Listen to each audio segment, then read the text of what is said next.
15장 감염의 전장에서 프랭클린 델러노 루스벨트 2세는 약혼을 제고하고 있었다. 여자 때문이 아니었다. 연인 에델티우 폰드는 어여쁘고 부유했다. 그녀는 미국 최고의 거물의 사랑하는 딸이었다. 프랭클린 2세와 애들은 그녀가 사교에 데뷔한 뒤로 줄곧 연인 관계였다. 둘의 교제는 매우 사적이었다. 두 사람의 감은 한쪽은 골수 공화당 지지였고 다른 쪽은 급진 자유당의 민주당 지지였다. 점잖게 말해서 정치적으로 반목했으며 둘 다 이목을 피하고 싶어 했다. 물론 프랭클린 2세와 에덜듀 폰드가 사랑하는 사이라는 사실은 결국 언론에 알려지고 말았다. 오늘 밤 그가 심기가 불편했다. 이들은 1936년 11월 20일로 그의 아버지가 미국 대통령으로 재선된 지 몇 주 지나지 않은 때였다. 그는 로드아일랜드 공화당 세력의 지리적 중심인 에그 웜헌트의 혹포포 스키장에서 미국 최고의 부호들이 마련한 가장 무도에서 우스꽝스러운 복장을 한 채 참석하고 있었다. 연회장은 부호와 기업으로 발디딜 틈이 없었다. 그의 아버지가 추진한 뉴딜이 사회주의 혁명과 별로 다르지 않다고 생각하는 사람들이었다. 이곳에서 대통령의 아들인 그의 가죽 바지, 볼레로 재킷에 깃털 떨린 초록색 차림이었으며 애들은 시골풍 던들 치마 밀집 입었다. 아버지가 대정연설에서 히틀러를 공격하기 시작해 와중에 독일인의 전형적인 복장을 하고 나타난 것이었다. 약혼 발표 이후의 일주일은 델라웨이에 있는 듀 폰드 가문의 토지 아울 스네트에서 열린 성대한 파티를 시작으로 칵테일 파티와 정식 만찬이 주로 이어지는 강행군이었다. 언론의 지긋지긋한 관심은 끝이 없었는데 대부분은 적대 가문 출신의 매력적인 젊은 여인을 내세운 로미오와 줄리엣 풍 이야기였다. 지금은 그뿐 아니라 몸도 불편했다. 감기가 들려는 것인지도 몰랐다. 그는 평소에는 건강했지만 건장하고 잘생긴 하버드 졸업반이자 조정선수였다. 요 며칠간은 더운 기운이 없었다. 머리가 콩깍리트로 꽉 찬 것 같았고 목이 따가웠다. 그래도 애들이 즐거워하고 있었기에 두 사람은 적잖은 시간을 음주감으로 보냈다. 닷새 뒤에 1936년 추수 감사절을 앞두고 프랭클린 2세는 보스턴의 매사추세츠 종합병원에 입원했다. 입원 서류에 기록된 사유는 급성 부위동염이었다. 그것이 시작이었다. 소식을 들은 엘리노 루스벨트는 무엇보다도 아들이 필립 하우스에 입원하도록 조치했다. 그곳에서 매사추세츠 종합병원의 특별 병실로 병원보다는 고급 호텔이 가까웠다. 그런 다음에 그녀는 백악관 주수 감사절 행사를 취소했다. 지인잔이 무시무시하지는 않았지만 아들이 휴일을 병원에서 보내려기에 홀어머니게 할 수는 없었다. 루스벨트 대통령은 남미 친선 방문차 미 함선 인디애나 폴리스호를 타고 있었는데 배 위에서 그녀에게 편지를 썼다. 사랑하는 아내에게 프랭클린 부위동 문제는 유감이여 금방 낫길 바라오. 아이가 한 일주일 만에 일찍 잠자리에 든다면 나을 거요. 그녀는 휴일을 아들과 보내려고 서둘러 보스턴으로 갔는데 그곳 의사들은 아무것도 걱정할 것 없다고 그녀를 안심시켰다. 부위동 감염은 대개 며칠 만에 저절로 낫는다고 말했다. 휴식을 취하기만 한다면 프랭클린 2세는 다음 주 월요일 전에 퇴원할 수 있으리라는 것이었다. 그녀는 대통령에게 이렇게 전보를 보냈다. 프랭클린 2세는 좋아졌음. 며칠 뒤면 내려올 수 있을 듯. 그녀는 비행기를 타고 관제로 돌아왔다. 자신이 할 수 있는 일이 거의 없었을 뿐더러 백악관에서 그녀를 필요했기 때문이다. 어쨌든 애들 듀 폰드가 환자 곁에 머물려고 병원으로 가는 중이었다. 잘 될 것 같았다. 닷새 뒤에 영부인은 황급히 보스턴으로 돌아갔다. 이번에는 자동차를 타고 폭우 속을 달렸다. 뭔가 잘못되었다. 프랭클린 2세는 나아지고 있지 않았다. 열이 위험할 정도로 올라갔다. 뜬 눈으로 밤을 지새우고 나자 그는 회복되는 듯했다. 이튿날 의사는 영부인에게 그가 좋아질 거라고 다시 장담했다. 살짝 더워진 것일 뿐 금방 퇴원할 것이라고 했다. 루스벨트 여사는 다시 워싱턴으로 돌아갔다. 하지만 아들은 퇴원하지 못했다.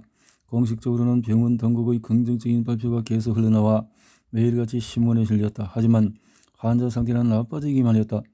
또 일주일이 지났는데도 차도가 없자 루스벨트 여사가 나섰다. 그녀는 보스턴 지역에 있는 친구들을 수소문해 북동부 최고의 이비인후과 의사 조지 로링 토비 2세 박사를 아들의 조치기로 영입했다. 토비는 55세로 삼시가 절정에 이르러 있었다. 정치적 견해는 반대쪽이었지만 값비싼 양복을 즐겨 입는 골수 공화당 지지자로 그의 혈통은 미국 독립전쟁 이전으로 거슬러 올라간다. 훌륭한 의사이자 보스턴 인류 이비인후과 전문가였다. 그는 명문 의대를 졸업했으며 평판이 좋고 인맥이 두텁고 적극적으로 추천할 만한 의사였다. 토비는 대통령이 아들을 진찰한 뒤에 치료법을 즉시 바꾸라고 지시했다. 프랭클린 2세의 오른뺨 안쪽에 있는 압통점이 아무래도 마음에 걸렸다. 토비는 그곳이 감염 부위일 거라고 생각했다. 종기는 작지만은 커지고 있었으며 환자가 낫지 않는 정년 원인인 것 같았다. 목 상태를 보아서 연쇄구균이 의심되었으나 어떤 병균이 문제를 일으키는지 정확히 알기 위해서 실험실 검사를 지시했다. 그런 다음에 종기 제거 수술을 하겠다며 영부인에게 동의를 구했다. 그때 갑자기 사태가 심각하게 돌아가기 시작했다. 토비가 수술을 하기도 전에 프랭클린 2세는 목이 막혀서 숨쉬기가 힘들어졌다. 열이 더욱 위험한 수준으로 치솟았으며 기침하면서 피를 토하기 시작했다. 목에 출혈이 있는 것 같았다. 토비는 신속히 몇 가지 결정을 내렸다. 실험실 검사 결과가 나왔는데 프랭클린 2세의 종교 목 감염은 토비가 의심한 것처럼 연쇄구균으로 인한 것이었다. 토비는 수심이 깊어졌다. 연쇄구균은 프랭클린 2세의 부위동에 침투했다. 목 출혈은 연쇄구균이 그곳의 조직을 파괴하고 있다는 신호였는데 그러다 혈류 감염의 통로가 열릴 위험이 있었다. 혈액이 연쇄구균에 감염되면 지금까지는 비교할 수 없는 사태가 벌어질 터였다. 하긴 12년 전 또 다른 대통령 아들도 연쇄구균 혈액 감염으로 목숨을 잃지 않았던가. 관건은 세균 자체였다. 토비가 잘 알다시피 연쇄구균은 수백만 명의 목숨을 앗아간 매우 지독한 병균이었다. 그 중에서도 어떤 계통은 훨씬 지독했다. 토비는 유리한 조건이 또 있다고 루스벨트 여사에게 말했다. 당신 아들은 젊고 억세고 튼튼하며 매사투세츠 종합병원 의료진은 최상의 치료를 해주고 있다며 루스벨트 여사에게 최대한 빨리 보스턴으로 돌아가라고 조언했다. 토비의 특징 하나는 의학 논문을 탐독하면서 최신 성과를 접한다는 것이었다. 그는 여러 의사와 달리 새로운 시도를 두려워하지 않았다. 그는 프로토질에 대해서 알고 있었으며 미국 최초로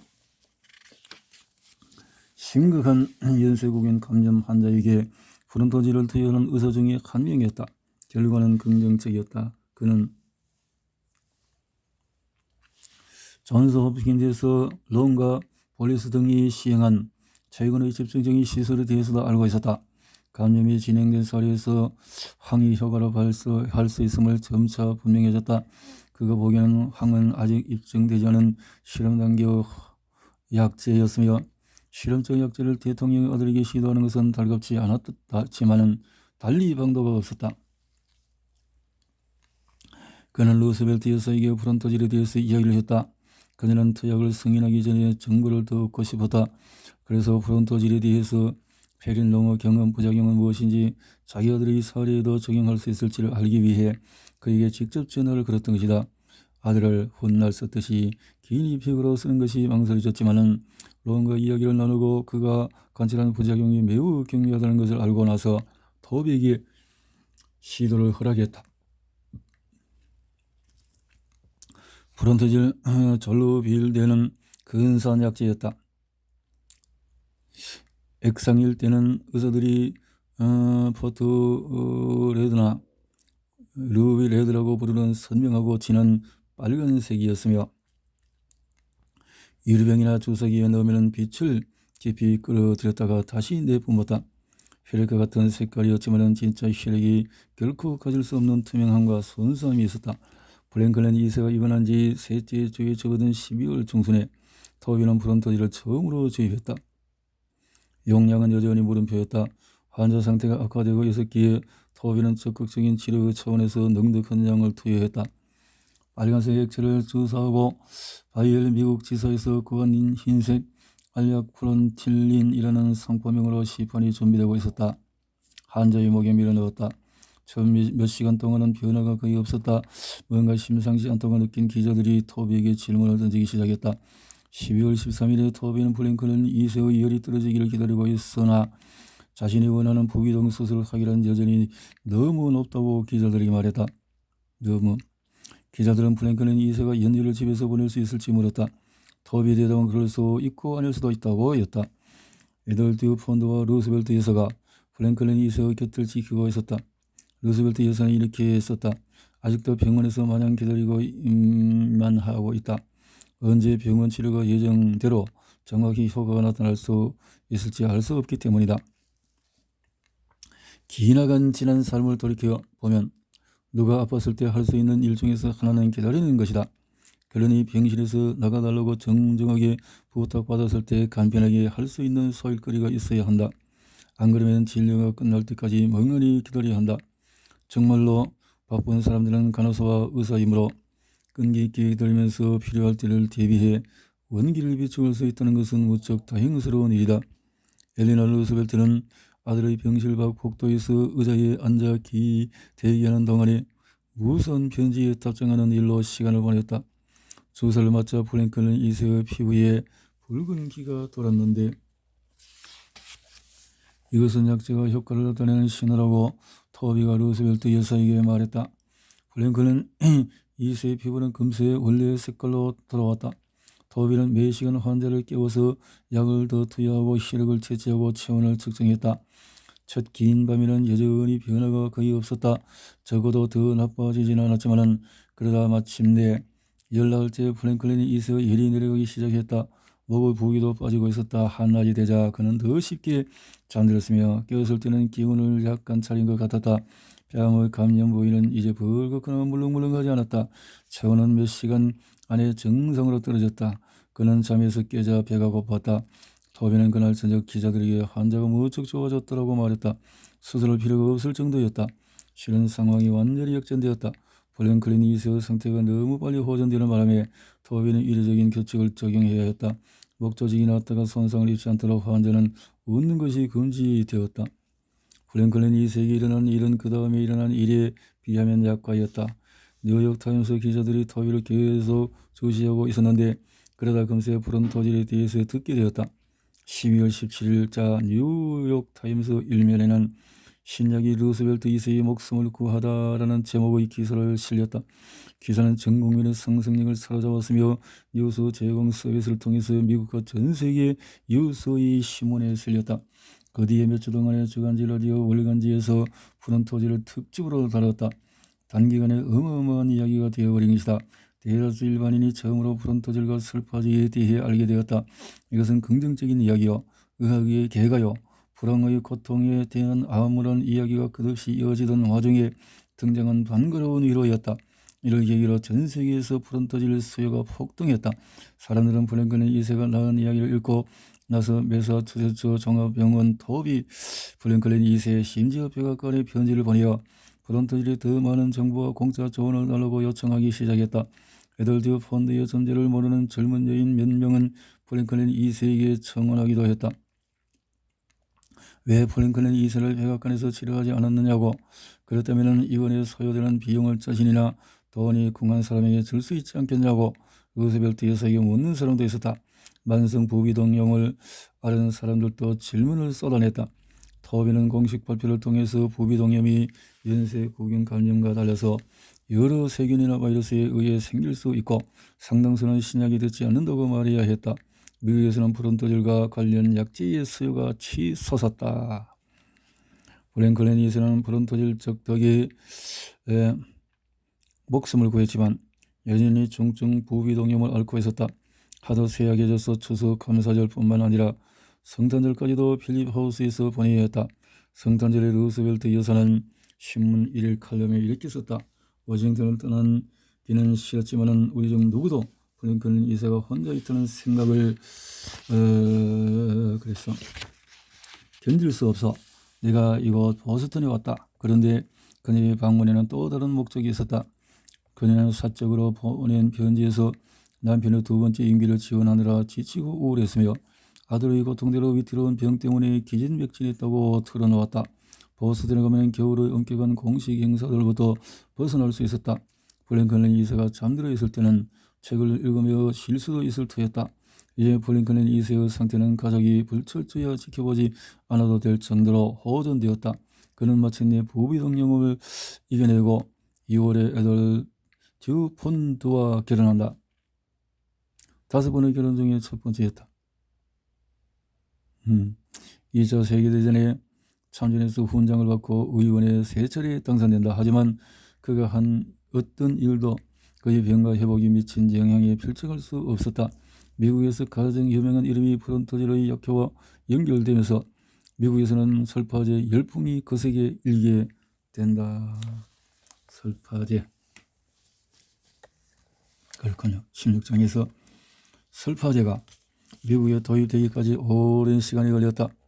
블링컨 2세의 사례가 신문에 처음 소개되고 미국 대중이 프론토제를 처음 접한 1936년 말에 독일, 프랑스, 영국에서 설파제가 이미 잘 알려지고 널리 쓰이고 있었다.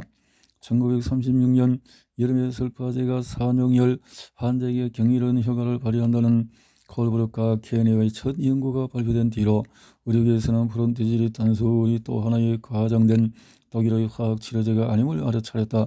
이것은 돌파구였다. 4반세기에 걸친 회의론을 뒤로하고 화학물질이 다시 약재로 거론되기 시작한 것이다. 영국의 한 생화학자 산용열 서치가 발표된 뒤에 이렇게 환호했다. 화학치료제는 임상의 화학자 세균학자가 오랫동안 접한 분야 중에서 가장 매혹적이다. 순수한 황, 프론토질 알붐, 셉타진,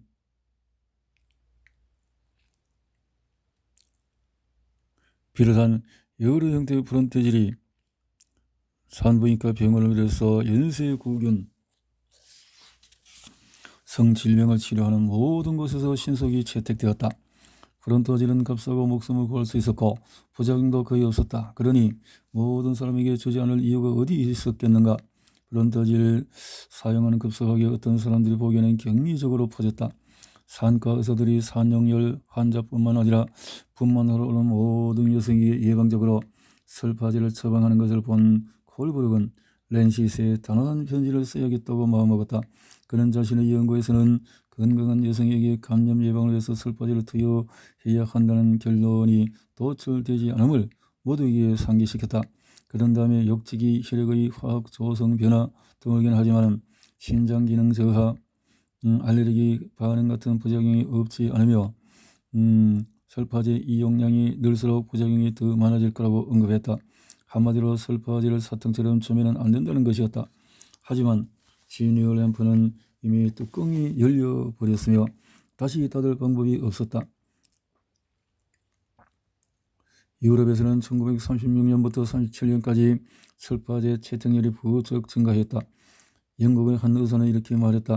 독일과 프랑스에서 이 부류의 화합물에 대한 열광은 경이롭다고 말해도 과언이 아니다. 의사들이 설파제를 쓰는 연쇄구균성 질병 목록은 계속 늘었으며 설파제는 예외 없이 효과를 발휘하는 듯 했다. 게다가 포도구균과 여러 감염에도 효과가 있었다. 작용기 전엔 아무도 몰랐지만 다들 설파제를 쓰기 시작했다. 바이올은 단기간에 막대한 이익을 거뒀다. 바이올이 효율적이고 효과적인 능수능란한 판촉 판매의 기법은 유럽의 어떤 경쟁사도 넘볼 수 없었다. 바이올의 프론토질은 아약과 액상 제제, 빨간색, 흰색 등 형태를 다양화하며 널리 광고되었는데 존경받는 바이올의 십자가가 붉은 머리 여성의 환자의 섬세한 옆모습에 겹쳐졌다. 프론토질의 장점에 자세히 설명한 의사용 소책자에서는 연쇄구균뿐만 아니라 포도구균, 여러 감염에도 효과가 있다고 언급했다. 순수한 황은 원래의 프론토질정과 마찬가지로 액체에 녹이는 것이 거의 불가했는데 이는 바이에르 매출에 유리했다. 바이에르 프론토질 전로빌레가 유일한 액상 제제였기 때문이다. 병원에서는 가장 심한 환자들에게 알약이 아니라 주사로 투약했기에 이 점이 특히 중요했다. 유럽 내 프론토질 매출은 1936년 내내 꾸준히 증가했다. 점점 들어가는 성포병 프론탈빈, 프론틸린, 프론탈린, 프론토질 알붐, 프론토질 루브룸, 프론토질 졸로빌레, 등으로 브론토질 제품군을 세계 최고의 설파제로 자리매김한다는 전략은 성공하는 듯 보였다. 하지만 미국에서의 경험이 그 전략을 섣부로 돌아가게 했다. 바이엘은 처음으로 프랭클린 2세의 진령으로 홍보 효과를 톡톡히 누렸다.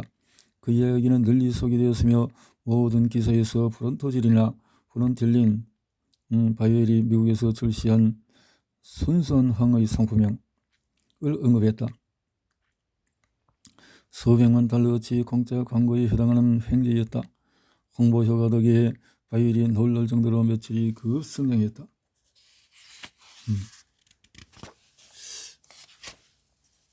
미국 자회사는 대통령 아들을 살린 기적의 약재에 대한 수요 증가를 한동안 따라잡을 수 없었다. 바이엘의 특허를 이미 미국에서 등록되었지만 프랭클린 2세의 이야기가 보도된 1936년 말에 바이엘은 브론토질의 특허를 미국을 비롯한 사실상 모든 나라, 물론 프랑스는 예외였다에 이미 등록해 놓았다. 미국 자회사인 윈스러 화학회사는 루스벨트 이야기가 전국에 퍼졌을 때 공급이 달려서 출하를 미뤄야 했으며 빨간색과 흰색 브론토질을 적정량 확보했을 때는 또 다른 문제로 발목이 잡혔다. 윈스럽은 프랭클린 2세의 의사에게 순수한 황을 브론틸린이라는 상품명으로 공급했는데 애석하게도 미국 의학협회에서 신약시험 및 승인을 담당하는 기관인 제약화학위원회는 이 명칭의 미국 내 사용을 승인하지 않았다. 제약화학위원회에서는 약질 발견자의 허락 없이 상품명으로 판매하는 것을 허용하지 않았으며 브론틸린의 판매와 관련해 위원회는 클라르나 도마크 아니 바이엘의 누구도 발견자로 인정하지 않았다. 위원회는 순수한 황을 발견한 것이 파리 푸르노 실험실이라고 결론을 내렸다. 바이엘이 미국에서 쓰고 싶은 상품명은 전부 푸르노의 허락을 받아야 했다. 허락을 받기 전에는 유통을 할 수가 없었다. 하인리 헤를러인도 보고를 받았다. 치욕적이었다. 하지만 헤를러인은 콧대를 낮추고 1937년 2월에 푸르노에게 편지를 보내어 허락을 구했다. 우선 브론토질을 비롯한 독일 약재에 대한 푸르노의 연구를 장황하게 상찬하면서 또 독일인이 오랫동안 찾아온 황을 자신이 발견했다는 푸르노의 주장으로 바이엘이 입은 지적 타격을 언급했다. 지적 타격. 푸르노는 1937년 3월 이렇게 답장을 했다. 우리 실험실 사람들은 우리가 만나거나 교류한 외국 화학자들도 같은 생각인데 브론토질, 푸르노는 모든 편지에서 브론토질의 첫 글자를 소문자로 표기했다. 열어젖힌 드넓은 들판에서 실제로 발견한 것은 저희라고 생각합니다. 선생님께서 저희 이전에 발표하신 어떤 글에서도 순수한 황의 활성을 스스로 인식하셨다고 생각할 여지가 없으며 만일 그랬다면 왜 브론토질 앨범을 즉시 출시하지 않았는지 납득하기 힘듭니다. 푸르노는 프로틸린이라는 명칭과 관련해 자신의 실험실에서 발견한 것들에 대한 모든 권리를 롬플랑크라는 프랑스 제약회사에 양도했다고 밝혔다. 헤를라인은 그 회사의 정력들에게 허락을 구해야 할 판이었다. 푸르노는 이렇게 결론지었다. 물론 언제든 선생과 담소를 나눌 수 있다면 무척 기쁘겠습니다. 우리의 개인적인 관계가 더욱 돈독하게 유지되기를 진정으로 바라기 때문입니다. 하지만 우리의 대화를 나눴다가 프랑스의 화학 연구자들 중에서 저만 이 분야에서 연구를 계속하지 못하는 역설적 결과가 초래되는 것은 바라지 않습니다. 상품명 확보가 늦어지면서 바이엘의 공급 차질이 가중되었으며 하필이면 브론토질에 대한 관심이 지대한 시기에 미국 내 유통이 발목을 잡혔다. 미국 바이어들은 다른 곳에서 설파제를 찾기 시작했다. 그것은 시간적 먹기였다. 미국 제약회사들은 푸르노의 연구 결과를 접하고 순수한 황이 효과적이고 특허가 없으며 값싸게 만들 수 있고 법령적으로 자유롭게 입수할 수 있음을 알고서 잽싸게 간극을 메웠다.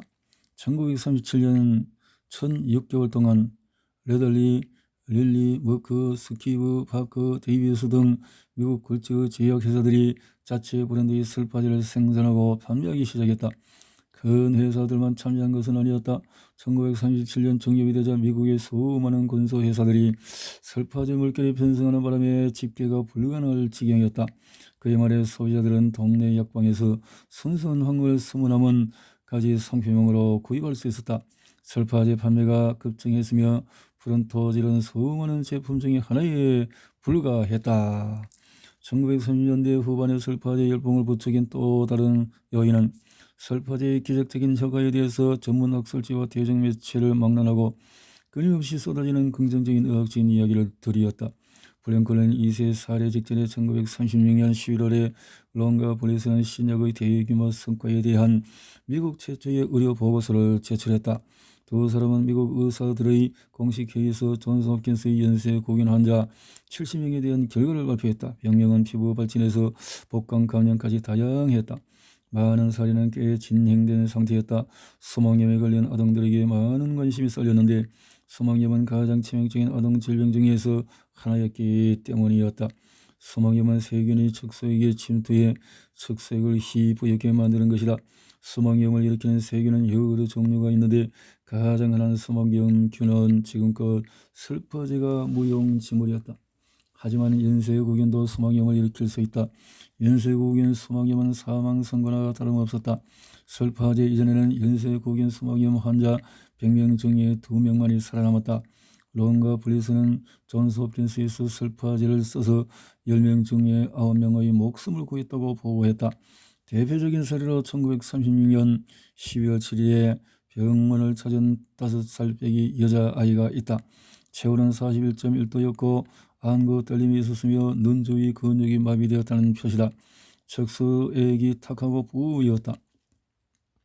몇 시간 뒤면은 죽을 운명이었다. 의료진은 아이에게 설파제를 공격적으로 투여했다. 며칠 만에 아이는 일어나 앉아 주스를 마셨으며 다 나서 성탄절에 퇴원했다. 드라마라고 물론이지. 이렇게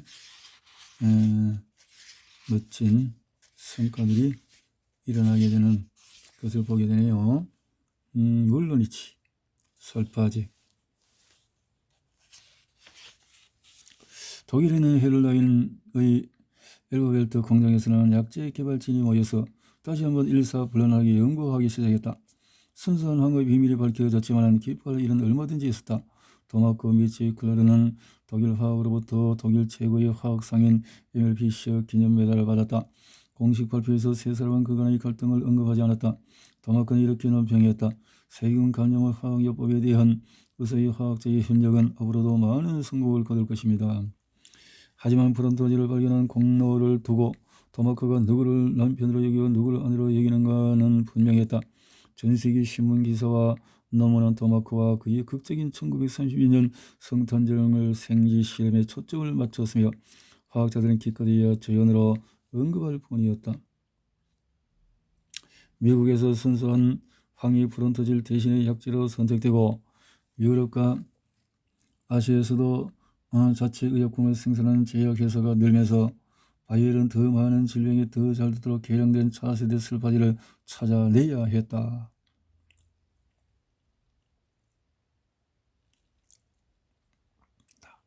술파닐 아미드 분자는 탄소고리 하나인데 한쪽에는 황함유 사슬이 있고 반대쪽에는 질소 함유 사슬이 달려있다. 이미 밝혀진 바에 따르면 이 분자는 두 위치 중앙의 탄소고리 양쪽에 있는 곁사슬을 병행해도 효력을 잃지 않는 듯 했다. 변형해도 미치는 한쪽 곁사슬의 변형을 만드는 임무를 클라르에게, 반대쪽 곁사슬은 베니시에게 배정했다. 미치 자신은 중앙의 고리를 가지고 무엇을 할 수 있는지 알아보는 일에 집중했다. 금세 그는 고리를 조금이라도 바꾸면 약효가 부쩍 줄거나 없어진다는 사실을 발견했다. 이것은 1934년에 그들이 맞닥뜨린 문제였다. 고리의 원자를 3개 붙였더니 순수한 황은 무용지물이었다. 화학자들이 베니시오 사슬에서 황분자 2개를 연결하는 방식으로 최성의 결과를 얻기 시작했다.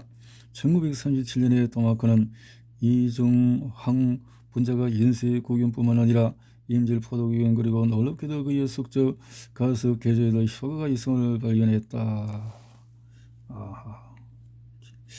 이렇게 좋은 것이 였다는 거죠. 방이라는 것이.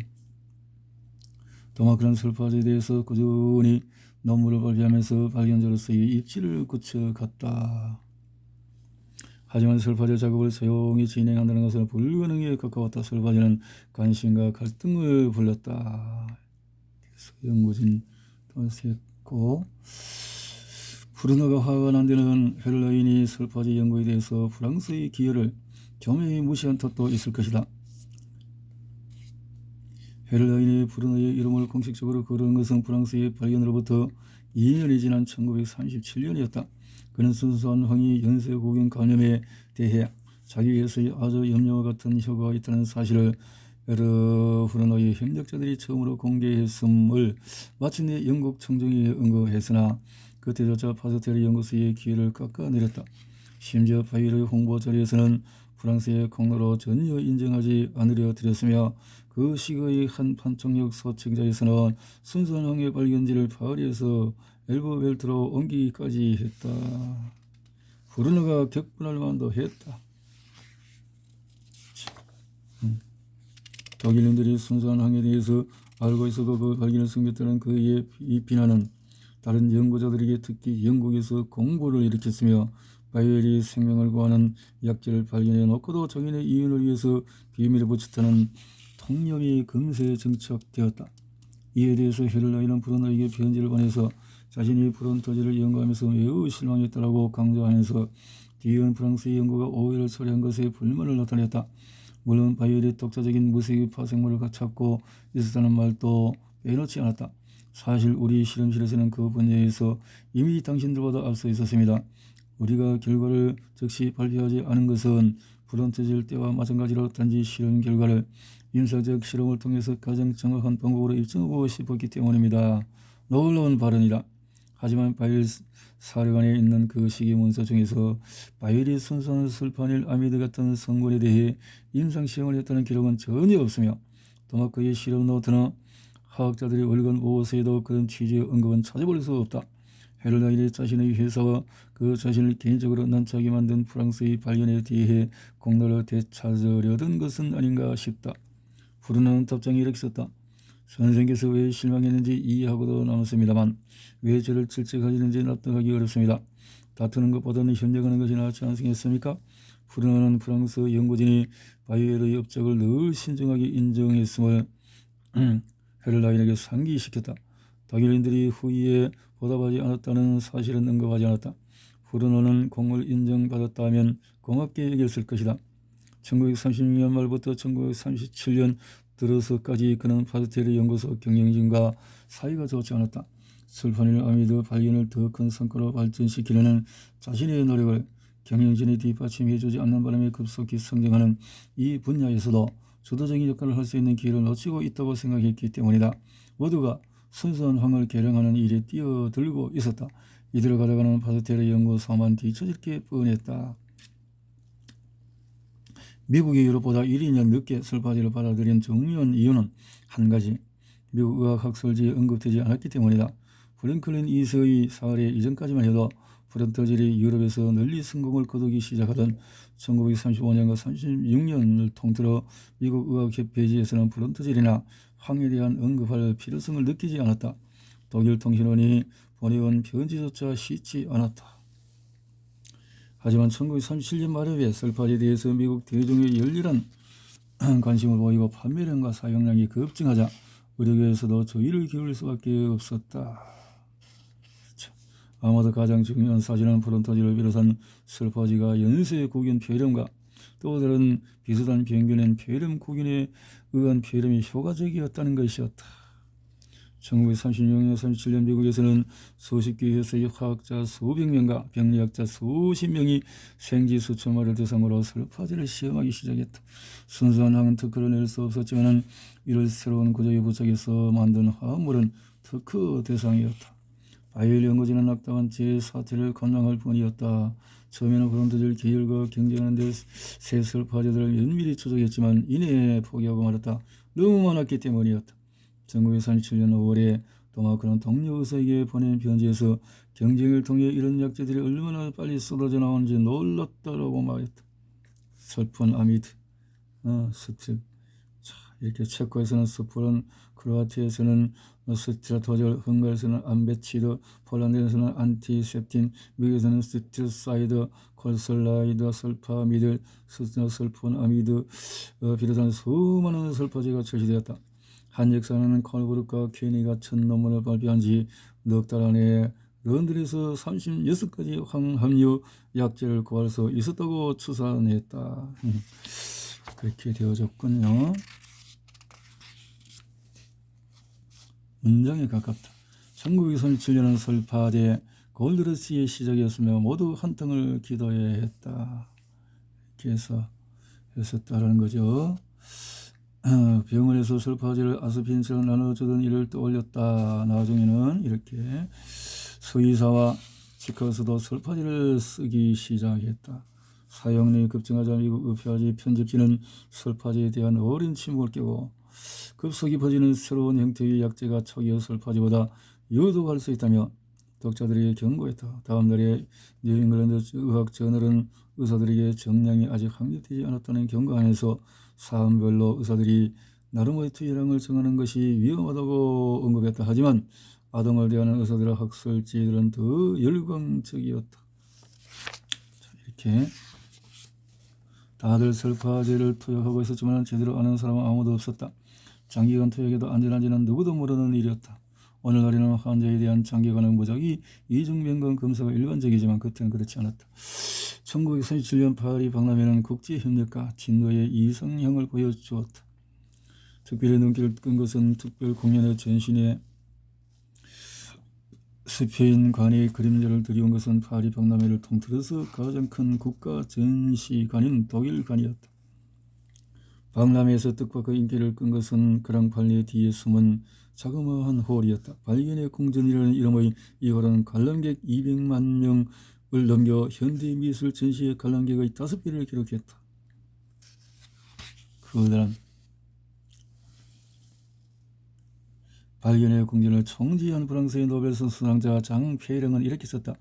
전쟁과 혁명에도 불구하고 경제위기와 실업에도 불구하고 우리의 근심과 불안을 통과하여 하지만 또한 우리 희망을 통과하여 문명의 진보자 점점점점 과학의 희망은 박람회의 주제 중에 하나였으며 독일 과학자들은 이를 한껏 활용했다. 에르네스트 브루노는 프랑스 정부로부터 프랑스 독일 과학 협력 진흥을 위한 자금을 얻어내므로써 길을 닦았다. 독일의 발견들은 독일관뿐만 아니라 발견의 궁전에서도 두드러지게 전시되었다.